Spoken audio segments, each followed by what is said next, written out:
చిన్నారి చిట్టి కథలు. పిల్లలు, మీకు ఒక కథ చెప్పనా?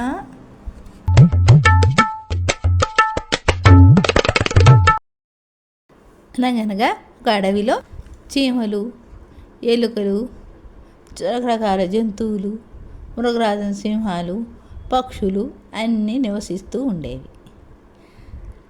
అప్పుడు ఓ గుహ నుంచి చీమలన్నీ వరుసగా వెళ్తున్నా చూసి ఓ చిట్టెలుక, ఏంటి పొద్దునే అంతా కలిసి బయలుదేరారు, ఎక్కడికి? సింహం పరుగు పందెం పెట్టింది, అక్కడికి వెళ్తున్నారా? నేను కూడా వస్తాను మీతో పాటు అంటుంది ఎలుక.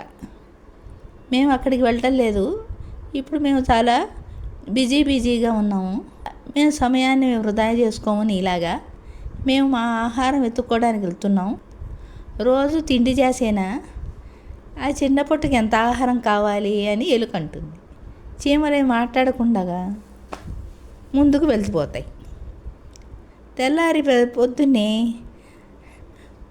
మంచి వాన కురుస్తుంది. చీమలన్నీ తాము దాచుకున్న ఆహారాన్ని తింటూ ఉంటాయి. ఎలుక మాత్రం చాలా గాబరా పడుతుంది. వాన వస్తుంది, ఎలా ఆహారం సంపాదించుకోవాలి వాళ్ళ అనుకుంటుంది. ఆహారాన్ని ముందుగా జాగ్రత్త చేసుకునే చీమలు ఇంత వర్షంలోనూ చక్కగా తింటూ ఉంటాయి.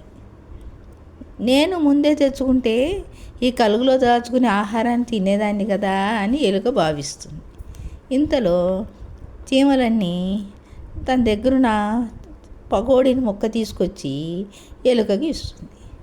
చీమలన్నీ ఎలుగుతూ అంటాయి, ఇప్పుడు అర్థమైందా మేము రోజు ఆహారం కోసం ఎందుకు తిరుగుతున్నామో? నీవు నీ సమయాన్నంతా వృధా చేసుకుంటున్నావు. తెలివిగా కనుక ఆహారాన్ని దాచుకుంటే ముందు చూపుతో ఏదైనా ఆపద వచ్చినప్పుడు ఆహారం మనకు పనికొస్తుంది. ఎప్పుడు జీవితంలో ముందు చూపు ఉండాలి. ముందు చూపుతో ఆలోచించి కష్టపడితే పరిస్థితులు అనుకూలించినప్పుడు ప్రశాంతంగా ఉండొచ్చు అని తెలిసింది కదా. ఇప్పుడైనా ముందు చూపుగా బతకాలి అని అనుకో, మమ్మల్ని చూసి నేర్చుకో అని చీమలు ఎలుకకి గుణపాఠం చెప్తాయి.